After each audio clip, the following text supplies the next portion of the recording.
is 9:30 a.m., and this is the Weekly Pulse with Ambro. I am your host, Ambrosia Angel. I'm extremely excited to be here.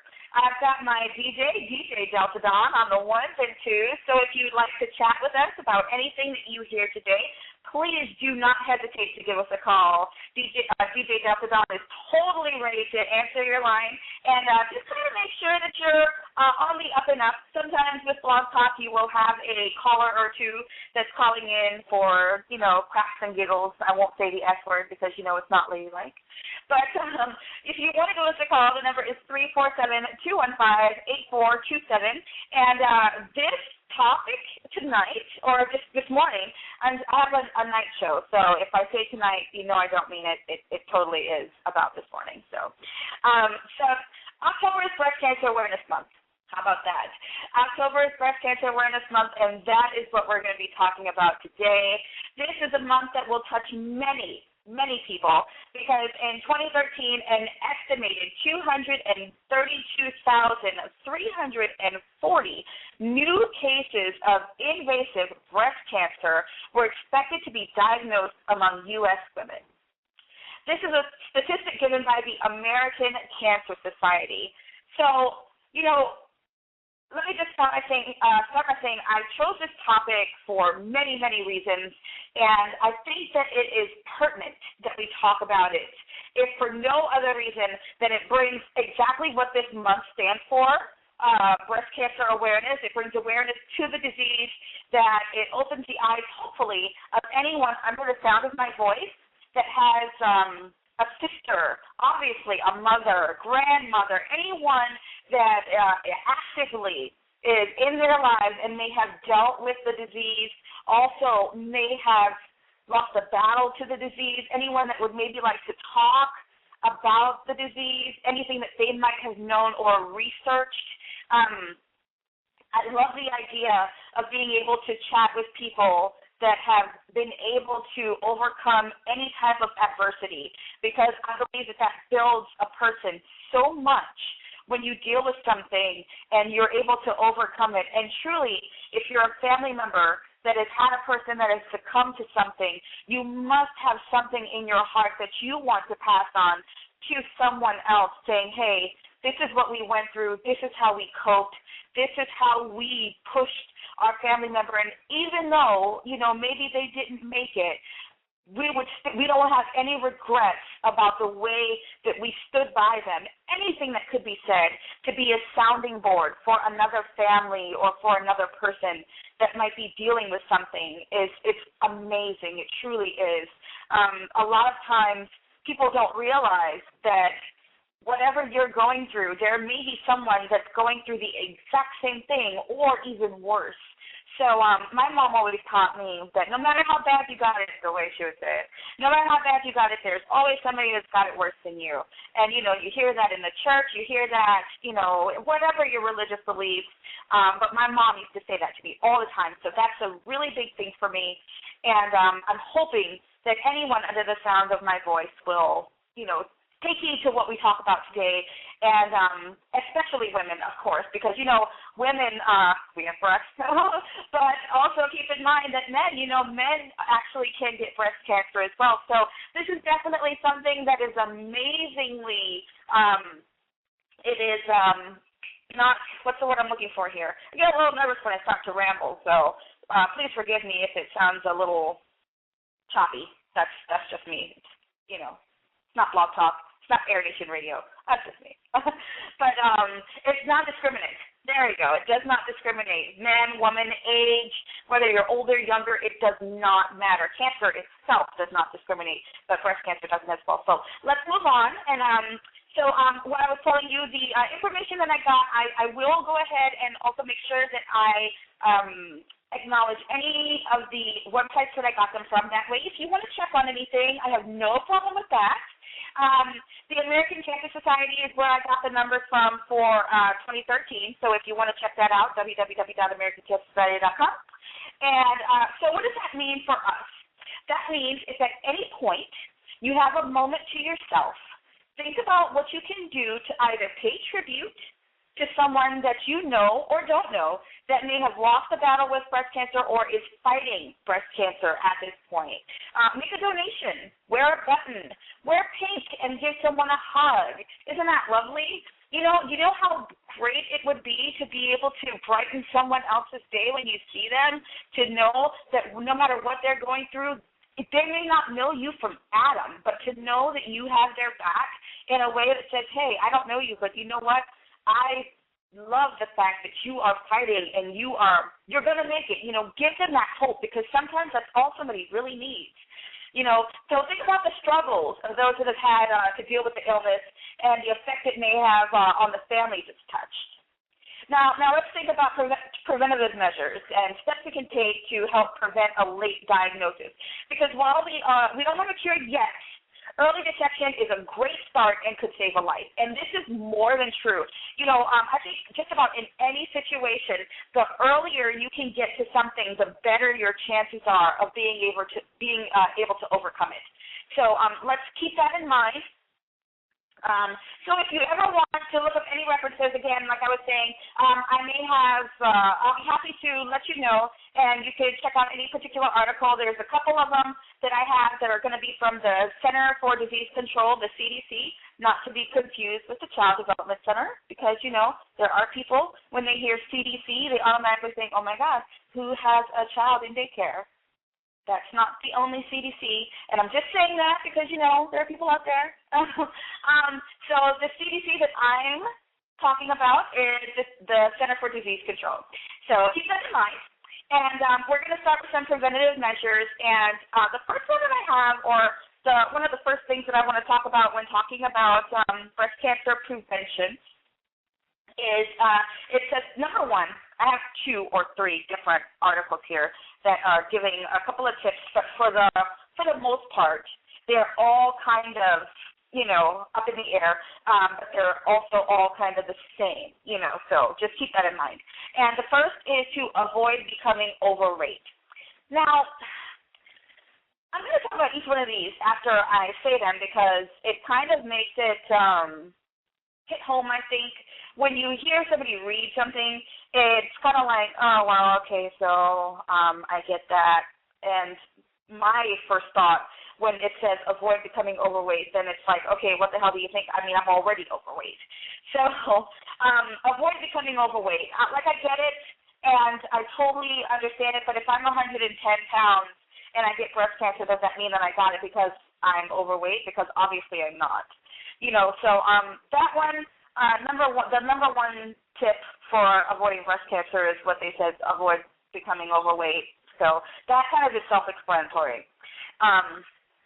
I'm not even going to go there. Number 2 is to eat healthy to avoid tipping the scale. Now, so number 1 is avoid becoming overweight, and number 2 is eat healthy to avoid tipping the scale.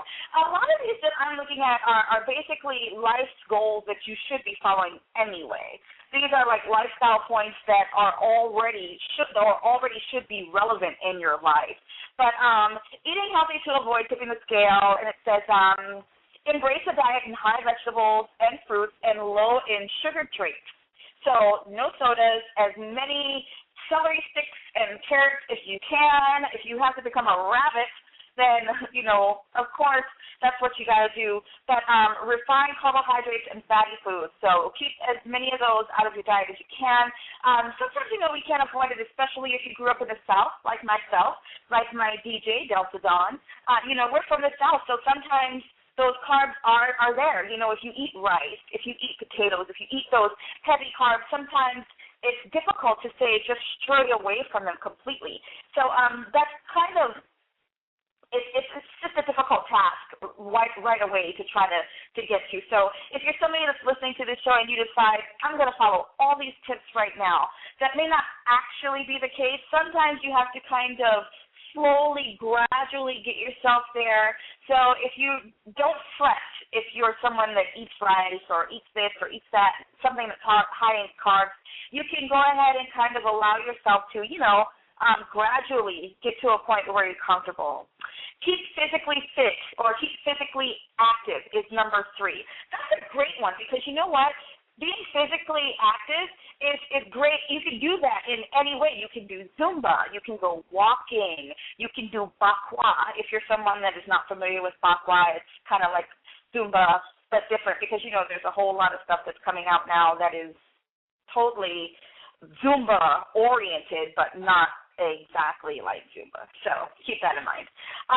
But you could do Zumba. You could walk. Walk fit is always great.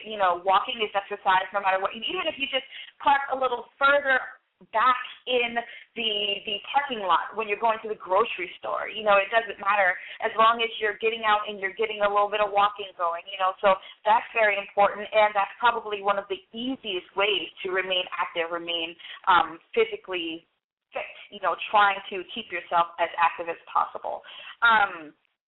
Also, if you're a swimmer, my friend Tracy swears by swimming. I don't swim, but I do walk a lot, and I do the elliptical. That's another one. I go to the gym in the morning.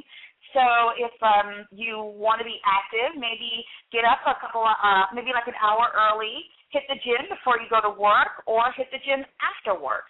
Anything that works for you that keeps you active and maybe keeps your heart rate going, that's great too. Drink little or no alcohol. That's always great either way. Whether you're afraid that you might hit breast cancer in the long run or any type of cancer in the long run, or whether or not you just are someone that is not prone to drinking. If you're just not someone that enjoys drinking or whatever, I have a lot of friends that are social drinkers, casual drinkers, So if you want to have a glass of wine, I've heard that a glass of wine is good for you. I've even heard that a glass of wine is good when you're pregnant. It just seems a little weird for that to even be said, but it has been said. I've heard it actually quite a bit. But drink little or no alcohol. I like that one. I don't really drink, so, for me, I'm okay with that. Avoid hormone replacement therapy. So it says, menopausal hormone therapy increases risk for breast cancer. So, that has more to do with, from what I understand, having your ovaries removed and taking medication for your menopause. I don't know that I like that. I don't know that I even want to touch that because, again, if you listen to the show, then last week you will know that I actually touched on I am not I'm not a doctor. I'm not a doctor. I don't speak for any doctor. All I can give you is my personal opinion on what we should do, what we should not do, what I should do. I cannot speak for any other person than myself. But this is my personal opinion of what we should do as people, how we can avoid breast cancer, the preventative measures that we can take. And again, I'm only quoting what I'm reading here on the paper. This has absolutely nothing to do with me having a PhD because I have none, zero, zilch. So consider taking aromatase inhibitors. Yeah, I'm not even going to touch that because I don't know what that is, and I'm not going to lie to you. That was a waste even reading it. Consider taking an estrogen blocking drug. For any of you that are under the sound of my voice that want to do that, have at it. I have no idea what it is, and I have no want to do it either. Don't smoke. Always great. Always great. Do not smoke. We all know what smoking does. We all know what it's about. We all know that right now it is super expensive. So let me just put that in there also. It is a terrible health risk, but it's also a terrible financial risk because right now on the West Coast, cigarettes are almost $10 a pack. Some of them are $10 a pack. So just put that out there. It doesn't help you in any way, shape, or form. So keep that in mind. Let's see. Breastfeed your baby for as long as possible. That is only relevant if you are pregnant or have been pregnant or are expecting to get pregnant in the next couple of however long it takes for you to get pregnant. That has no relevance on anyone that's not pregnant, so I'm not even going to touch that. So the last one is get fit and support breast cancer research at any point in time.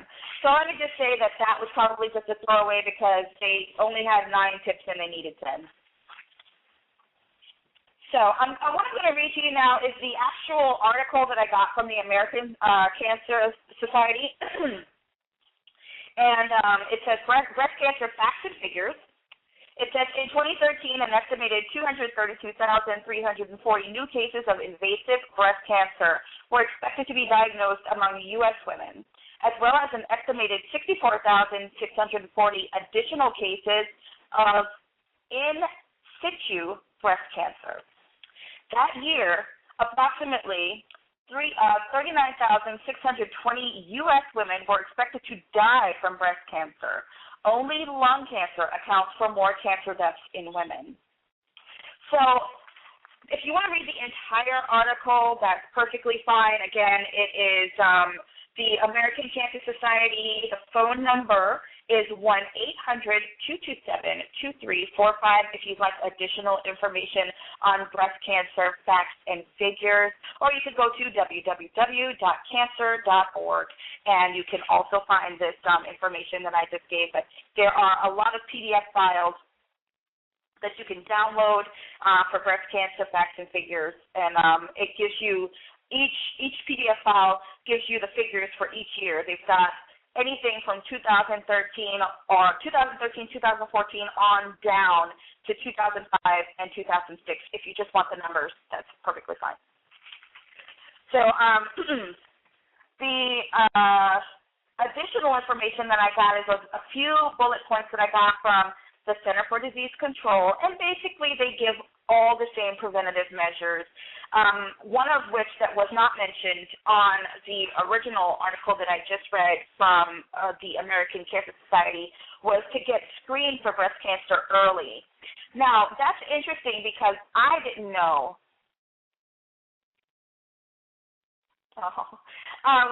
I did not know at all that you could request to be screened for breast cancer at any point earlier than when they say you're supposed to be going in for mammograms.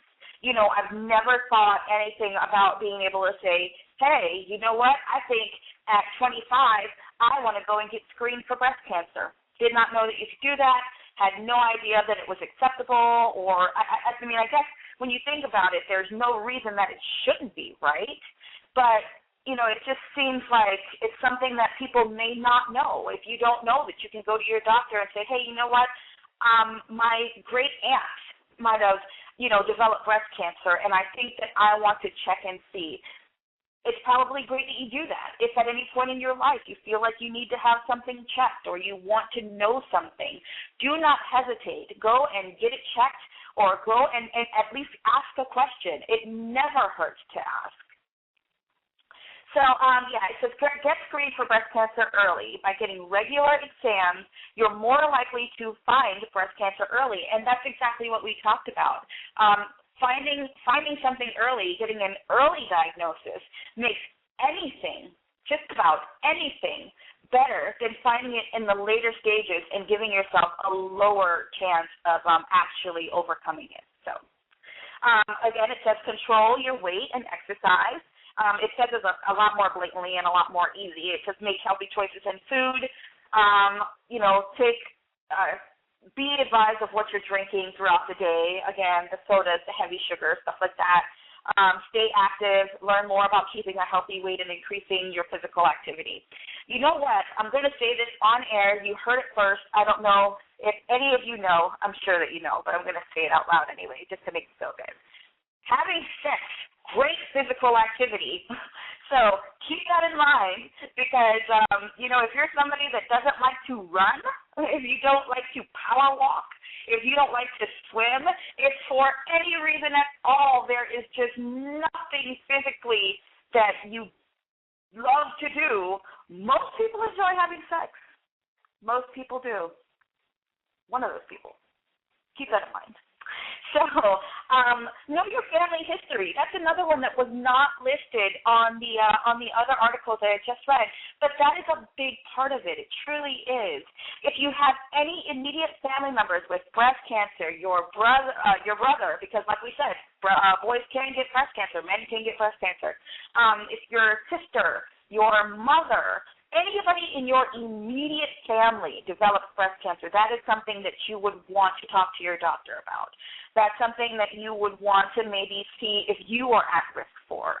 Anything that you can do to try to find out, what has gone on in your family history. Because, let's be real about it. How many people have family members that suffer from diabetes, from high blood pressure, all these things, some kind of heart disease, thyroid disease, anything that goes on that you're kind of thinking, you know what, I don't know about this.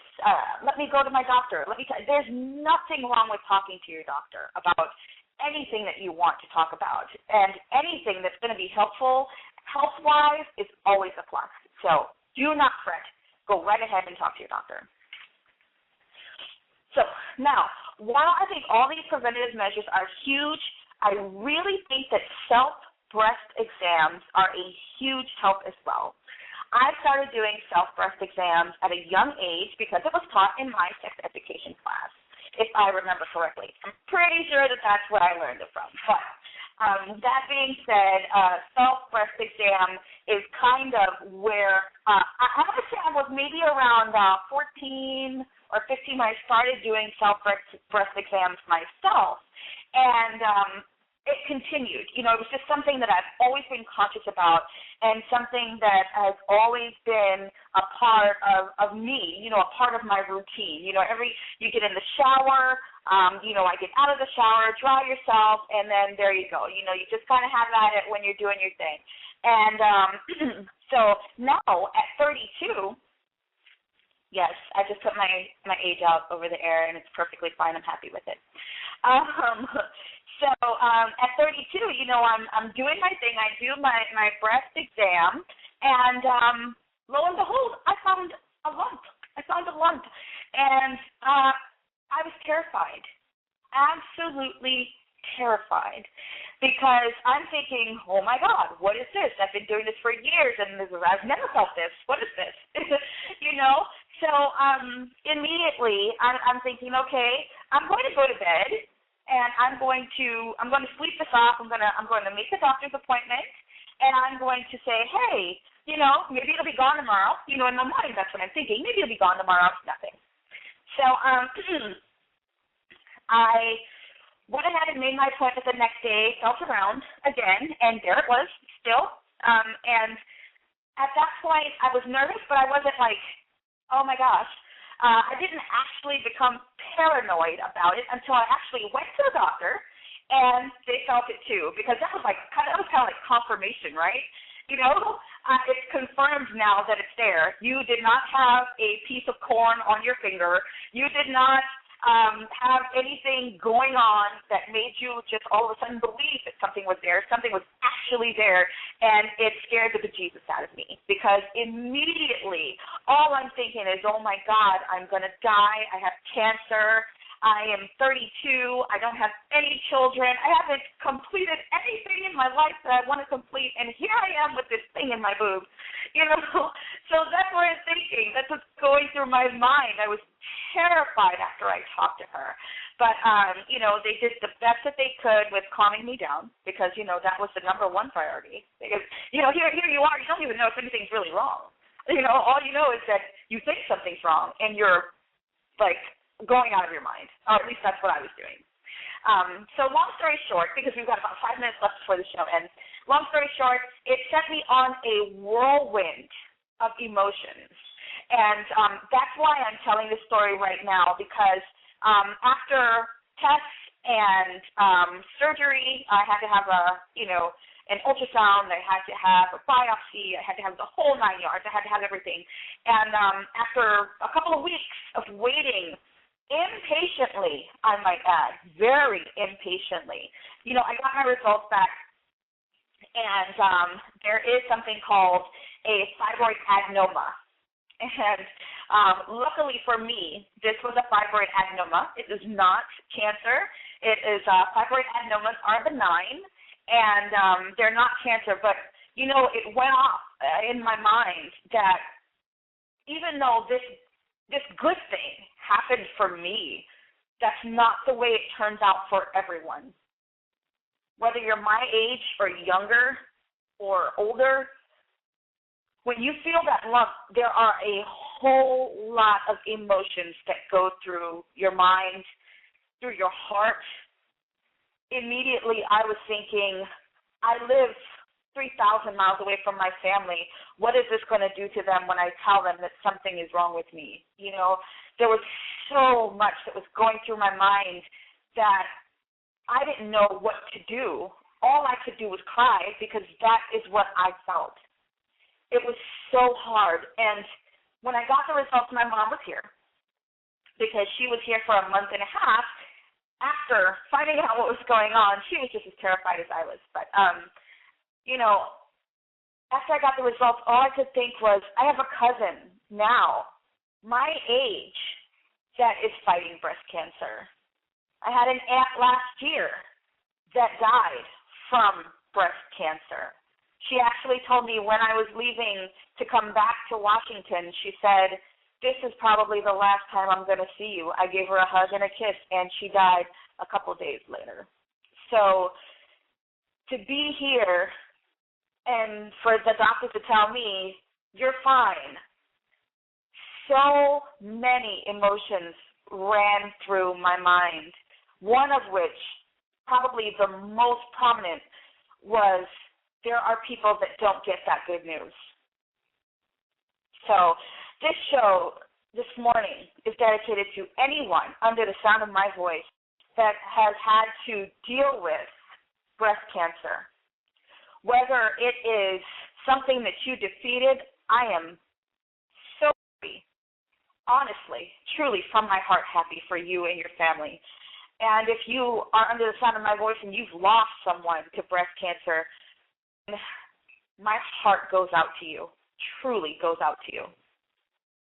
I can't imagine, I actually can imagine the fight because I was ready. I was in pain. I was hurt. I was scared. But I know I had a huge support system in my family and friends.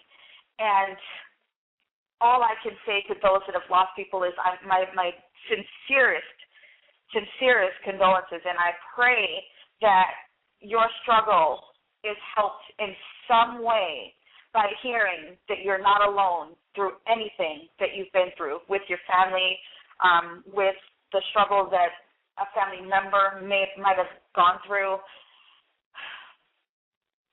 We've got about 2 minutes left before the show ends, and again, I just want to say thank you to anyone under the sound of my voice, anybody that's listened to me ramble. Know that what I said today comes completely from my heart.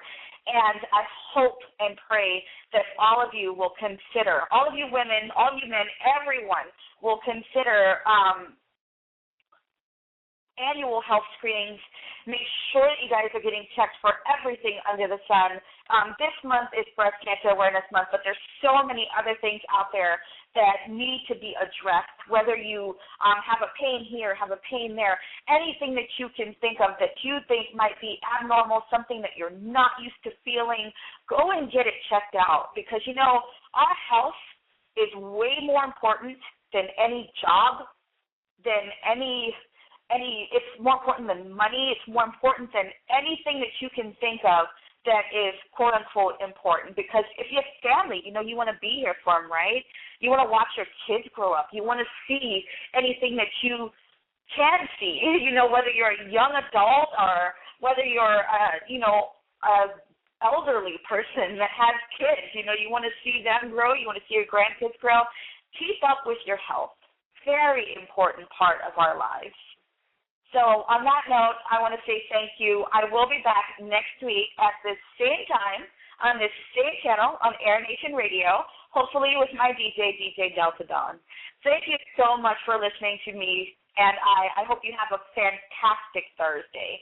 It should be I should think of a really great word, maybe a terrific Thursday, because it's going to be fantastic Friday tomorrow, right? Thank you guys so much. Have a wonderful, blessed, safe work day, and for those of you that are off, just have a great day, period.